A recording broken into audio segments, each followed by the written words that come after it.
네, 시청자 여러분 안녕하십니까? 주민수입니다. 항상 강령하십니까? 자, 계속해서 마이크를 잘 구입을 못하고 있는데요. 양해 부탁드리겠습니다. 계속 노트북으로 지금 녹음하고 있는데요. 최대한 잘 들릴 수 있게 하도록 하겠습니다. 자, 계속 중요한 소식 알려드리겠는데요. 자, 최근에 올라온 소식들 중에 이스라엘의 접경 지역 전반적인 어떤 상황들을 분석하는 것들이 있더라고요. 거기서 제가 동의하는 내용, 그리고 좀 더 다르게 생각하거나 의견이 필요한 것들이 있으면 첨가해서 알려드리도록 하겠습니다. 먼저 그 이스라엘 지도부터 봐야 되겠죠. 이스라엘은 이렇게 길게 나라가 이루어져 있습니다. 왼쪽에는 이집트가 있고요. 오른쪽에는 요르단이 있습니다. 자, 그리고 요즘에 화두가 되는 곳은 이스라엘과 접경에 있는 가자 지구죠. 가자 지구가 있고요. 그리고 웨스트뱅크, 네, 서한 지구라고 부르죠. 네, 그렇게 되는 것이고, 그 다음 그 위쪽에 레바논 접경 지역 있죠. 여기에는 주로 헤즈볼라가 많이 분포하는데 지금은 세력이 많이 약화되었습니다. 하지만 잔여 세력이 남아있는 걸로 알려있죠. 자, 그리고 북동쪽에는 골란 고원이 있습니다. 그 넘어서는 시리아가 있죠. 자, 그리고 골란 고원도 오른쪽에 또 UN 버퍼존이 있습니다. 네, UN 버퍼존 완종지대는 제가 다른 색으로 해보도록 하겠습니다. 네, 이렇게 되어 있습니다. 네, 이런 식으로 다르게 또 볼 수 있는데요. 이 지역들에 대한 소식이 전반적으로 어떻게 정리될 수 있는지 알려드리도록 하겠습니다. 네, 로이터 기사를 그 영어로 된 것을 한국어로 네, 번역 요약하였습니다. 이스라엘 주변 지역 상황 아주 깔끔하게 정리하고 있는데요. 이 요소들은요, 이스라엘 기준으로 봤을 때 이스라엘 안보에 좀 치명적인 영향을 미쳤던 그런 것들입니다. 이번 소식은 이스라엘 전반적인 상황에 초점을 두면서 전개할 예정입니다. 일단 가자 지구가 하마스를 위시해서 아주 이스라엘 안보에 영향력을 미쳤죠. 뭔가 위협이 됐다고 판단되지 않습니까? 근데 거의 정리가 되어 가는 과정이다. 네, 군사 통제가 더욱더 강화되고 있다 소식이 전해지고 있고요. 이란도 현재 핵 야망이 좀 저지가 되고 있다고 보고 있습니다. 자, 그리고 팔레스타인의 어떤 하마스 세력들 최고 지도자가 제거가 된 상태죠. 네, 이런 것들도 같이 볼 수 있고요. 레바논 헤즈볼라 세력도 역시 약화가 되었습니다. 그리고 그 최고 지도자 역시 제거가 된 상태죠.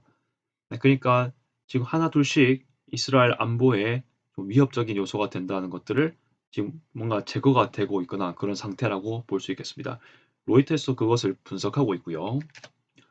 그리고 또 하나의 라인이었죠. 시리아와 접경한 곳, 네, 시리아 알 아사드 정부가 붕괴되었습니다. 네, 그럼으로써 이란 중심의 시아 라인이 균열 및 약화된 소식까지 전파가 되고 있습니다. 이란 중심의 시아 라인이 뭐냐? 여기에서 간단하게 다시 말씀드릴게요. 이들의 특징이 뭐냐면은 이스라엘 또 안보에 또 치명적인 영향을 주는 건데요. 이스라엘 북부에 레바논이 있죠. 그 레바논 남부에 헤즈볼라가 있습니다. 히읗만 할게요. 자, 그리고 그 오른쪽에 뭐가 있습니까? 시리아의 정부군이 있습니다. 시리아 알 아사드 정부가 있죠. 그 다음 시리아 오른쪽에는 이라크가 있습니다. 그렇죠?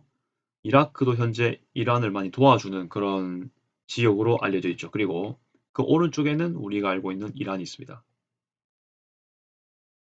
이렇게 그렸는데 이들이 한 라인을 이루고 있습니다. 이란도 시아파가 다수인 정부죠. 이라크도 그런 유리라고 볼 수 있겠고요.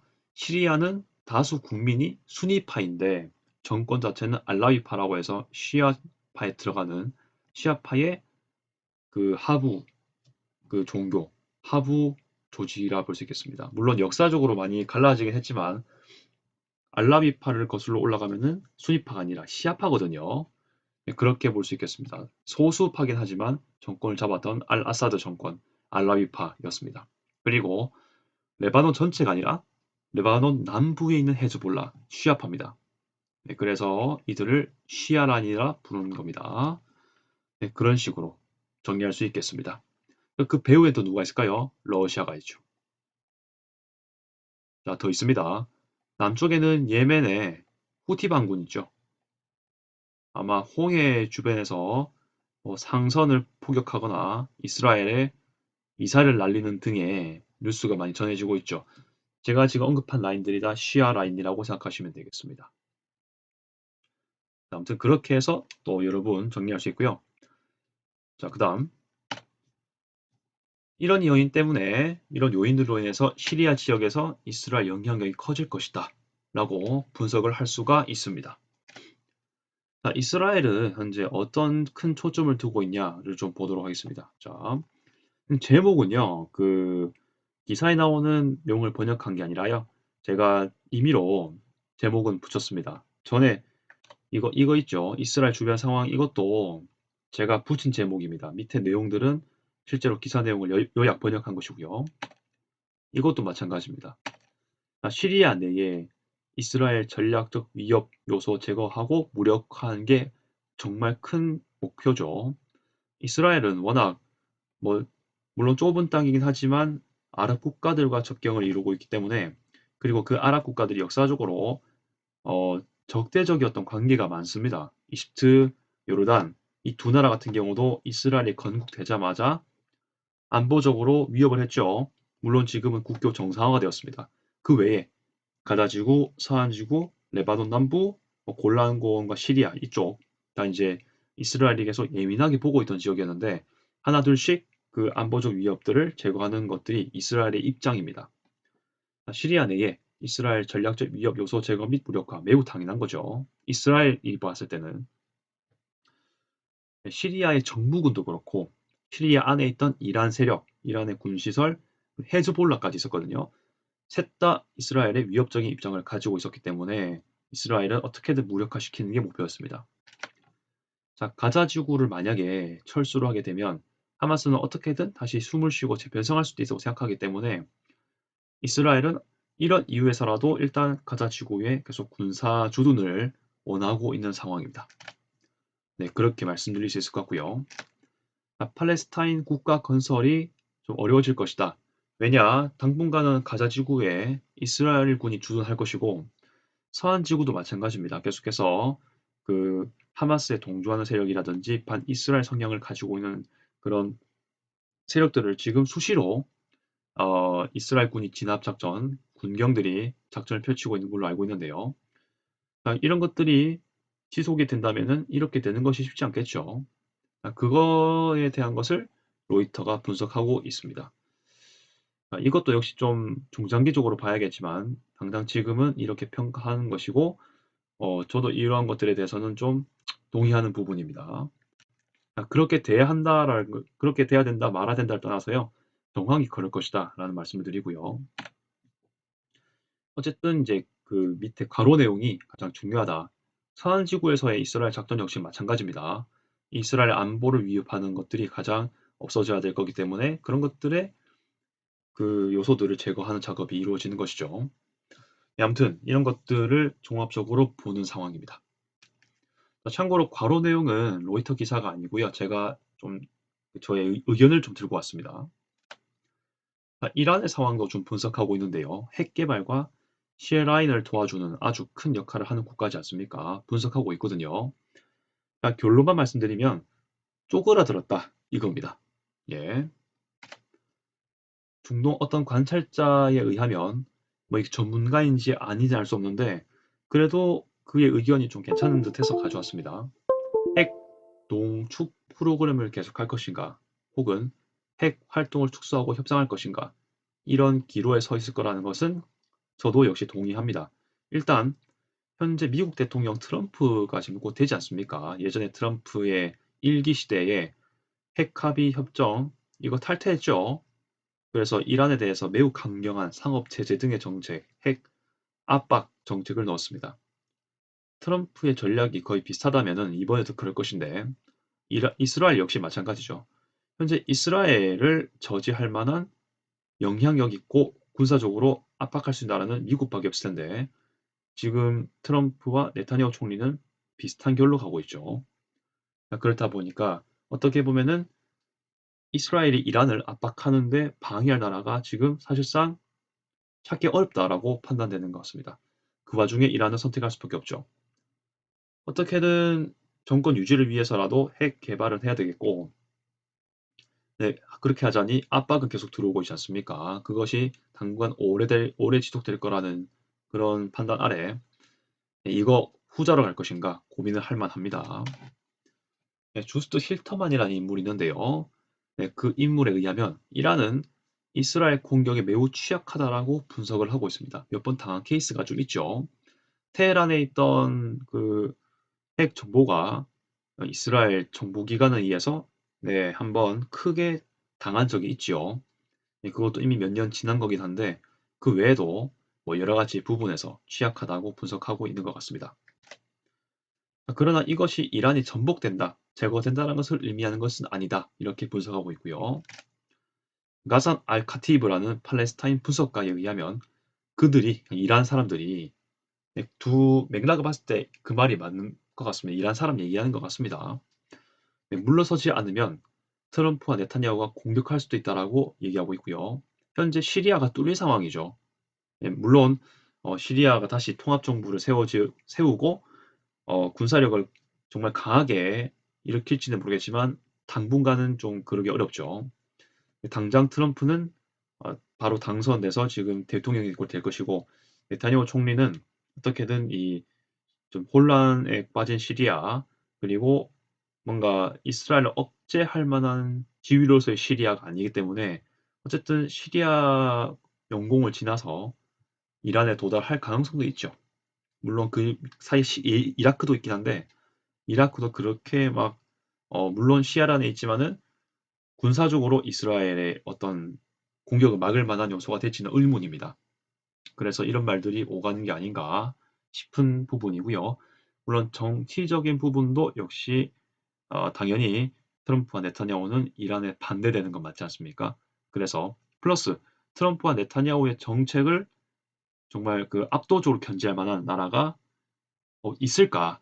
러시아도 현재 우크라이나에 많이 지금 당하고 있고 뭐 영토가 뺏긴 건 아니겠지만 플러스해서 그런 것의 반증 사례가 시리아에서의 지금 러시아 영향력이 거의 최소화되었죠. 네, 그런 것도 같이 분석했을 때 이 말이 좀 일리가 있지 않나 그 생각을 하고 있습니다. 뭐 과거 실용주의, 제가 볼 때는 2010년 중반에 하산 로하니 중도파 시절인 것 같은데요. 그때도 역시 핵합의 협정했었죠. 자, 그거랑 비슷한 맥락으로 이번에도 그렇게 하지 않을까, 한 발 빼지 않을까라고 분석을 하는데 이거는 좀 지켜봐야 될 것 같습니다. 물론 지금 이란도 페제시키안, 그러니까 이제 로하니와 같은 노선을 밟고 있는 중도파 대통령입니다. 물론 이란의 정책, 그 이슬람의 신정 정치를 추구하는 건 맞습니다. 근본적으로. 하지만 경제, 사회 면에서 좀 더 예전 라이시 대통령보다는 좀 진보적으로 나갈 것 같은 부분이 있는데 그런 것이 유지가 된다면 이 멘트가 좀 일리가 있다라고 말씀드릴 수 있을 것 같습니다. 하지만 이스라엘을 견제할 만한 외국 세력이 찾기 어렵다면 내부의 요인이 작용할 수도 있다라고 분석하는 것 같습니다. 네타냐후는요, 사실인지 아닌지는 좀 봐야 하겠지만 일단 그 물망에 오르고 있는 그런 기사에 올라오고 있는 그런 이슈가 있죠. 장기간 올라온 이슈가 있습니다. 네, 장기 부패 재판에 가는 것입니다. 이것도 사실 검증이 올바르게 돼야 되겠지만 일단 현재 이것이 뭔가 이스라엘 내에서 시위를 초래했고 공론 분열의 요인이 되었다는 것은 맞는 것 같습니다. 2023년 가자 전쟁 발발 이후 처음으로 이스라엘 국민들이 심하게 분열된 이런 소송 절차에 나서게 되었다. 결국 이 네타냐후의 어떤 장기 부패의 가능성이죠. 네, 그걸로 인해서 국민들이 분열되었는데 이 소송 절차에 나서고 있다라고 되는 것이고, 만약에 이게 사실이었다 가정했을 때 이걸로 해서 뭔가 재판을 받아서 유죄가 선언되었다. 그러면은 정치는 하기는 어렵겠죠. 그러면 이 총리는 물러날 것이고 다른 뭐 중도파라든지 뭐 새로운 우파 지도자가 나타날지 모르겠습니다만 그래도 현재 네타냐후 총리의 기조 방향하고는 좀 다르게 이스라엘이 돌아갈 수도 있죠. 그러면은 그 주변 지역에 대한 태도도 달라질 수 있을 것이다라고 보는 것이죠. 물론 이게 유죄가 되어야 된다라는 전제는 있겠죠. 자, 근데 현재 그 재판하는 것도 좀 어려워지는 이유는 뭐냐면요. 계속해서 그 주변 지역이 계속 전쟁 상황인 건 맞잖아요. 전국이 불안정한 건 맞기 때문에 계속 이 시선을 전쟁으로 계속 유도할 수는 있는 그리고 그렇게 이어가는 그런 부분은 있습니다. 이런 부분들은요. 정말 잘 판단해야 될 것 같습니다. 사실이 맞는지 올바르게 확인할 필요가 있다는 거죠. 자, 더불어서 네타냐후 총리는 이스라엘 인질 석방을 위해서 하마스 휴전 협정 체결 등의 동의의 조짐이 있다라고 하는 건데 이것도 지켜봐야 되는 상황이 되겠습니다. 아무튼 가자 지구의 상황을 좀 더 안정화시키냐 안 시키냐 이 문제인 것 같고요. 자, 아랍 국가에 대한 설명입니다. 자, 여러 아랍 국가들이 자, 일단 민족적으로나 종교적 그리고 대외적 발언으로 봤을 때 당연히 또 온당한 거죠. 네, 아랍인 기준으로 봤을 때는 하마스와 팔레스타인에 대해서 옹호하게 되는 입장인데 실제적으로 이스라엘로 하여금 팔레스타인 자치정부를 꼭 만들어라 라고 압력을 가하거나 팔레스타인 자치정부가 뭐 서한지구와 가자지구를 모두 통치하게 해서 그 지역에선 이스라엘이 완전히 철수해라 이렇게 강력한 압박을 넣을 아랍 국가가 과연 있을까? 없다라고 판단하는 겁니다. 저도 여기에 대해서 매우 동의하는 부분이고요. 그래서 좀 이중적인 모습은 존재한다. 이렇게 얘기가 돼야 될 것 같습니다. 자, 시리아 내용을 좀 보면서 마무리 지을게요. 시리아 역시 뭔가 좀 중요한 부분이죠. 이스라엘 접경 지역 중에 하나니까요. 기사에서도 여기 내용을 좀 정리해주고 있기 때문에 마지막 챕터로 이걸 말씀드리고 끝내겠습니다. 여기서 말씀드리고 있죠. 시리아의 정부군을 무너뜨린 주요 세력 HTS, 타리르 알샴, 요즘에 매우 중요한 단체로 올라오고 있죠. 자, 그들은 현재 정당성 확보, 즉 시리아 전체를 자신의 주권으로 만들기 위한 정당성 확보하는 거죠. 그걸 위해서 이스라엘 민족주의 자처한다. 제가 누누이 말씀드렸던 적이 있죠. 제가 자료를 봤을 때, 네, 이들은 시리아 민족주의를 주창한다고 했었죠. 근데 이렇게 기사로도 알려주고 있습니다. 네, 제 영상을 최근에 그걸 보셨다면 이 말들이 이해가 될 겁니다.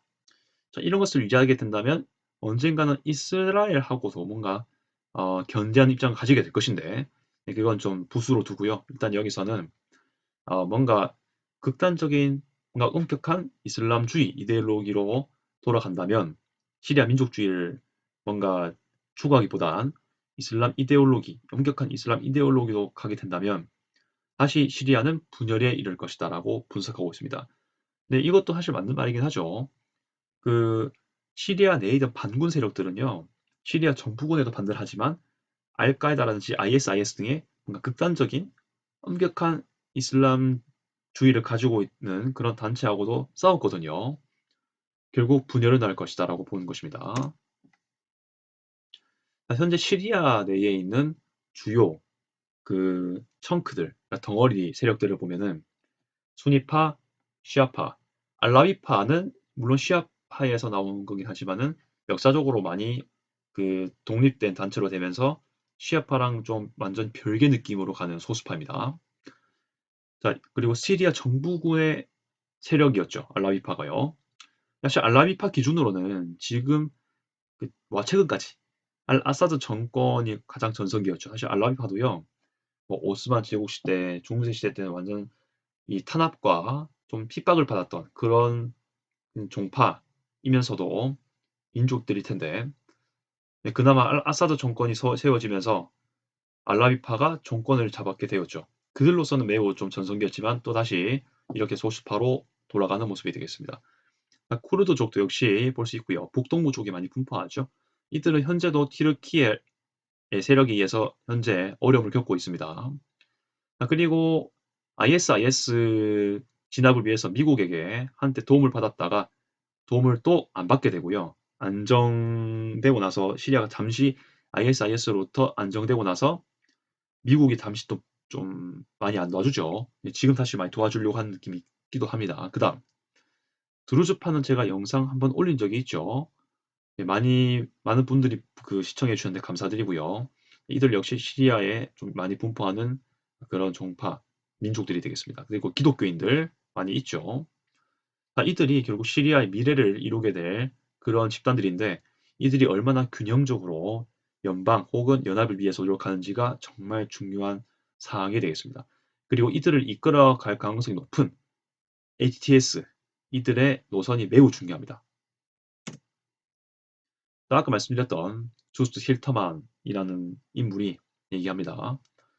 그들이 시리아 민족주의라는 일념 아래 이깃발 아래 다양한 종교, 민족 그런 성향들이 분포하지만 이런 하나의 뭔가 공통된 모습을 가지고 이루게 된다면 시리아에 희망이 있다는 말로 얘기한 것이고요. 밑에 말은 제가 한번 얘기했으니까 지나가는 걸로 하겠습니다. 자, 여러분 생각은 어떠하십니까? 현재 어, 그 국가적으로 봤을 때 이스라엘 내에 어떤 그 네타냐후의 재판의 리스크 이런 게 사실은 네타냐후 정권 그리고 이스라엘 현재 주변 국가에 대한 방향에 분명 변수가 될 것으로 보이긴 하는데 자 이스라엘 외부의 상황으로 봤을 때 이스라엘의 어떤 군사 작전 이런 것들을 실질적으로 억제할 만한 나라는 미국이라든지 러시아가 될 법한데 이란까지 이란도 현재 무력화라기보단 좀 약화가 많이 되었죠. 러시아도 시리아에서 많이 발을 뺀 상태고 불가피하게 그리고 우크라이나에서도 많이 지금 고전을 겪고 있죠. 이스라엘하고 상대할 여지가 많이 없고요. 미국은 오히려 이스라엘과 현재 정권 특성상 한 결에 있습니다. 그렇다 보니까 이런 종합적인 부분을 볼 수 있었는데요. 계속해서 여러분도 그 소중한 의견 있으면 댓글 부탁드리겠습니다. 혹시 이 점에 대해서요 전문적인 그 의견이 있으시거나 사실을 알고 계시는 분이 있으면 진짜 허심탄회하게 그 댓글을 달아주시길 바라겠습니다. 끝까지 시청 감사드리고요. 주미스였습니다. 앞으로도 유의미한 소식을 계속 업로드하겠습니다. 네, 아디오스.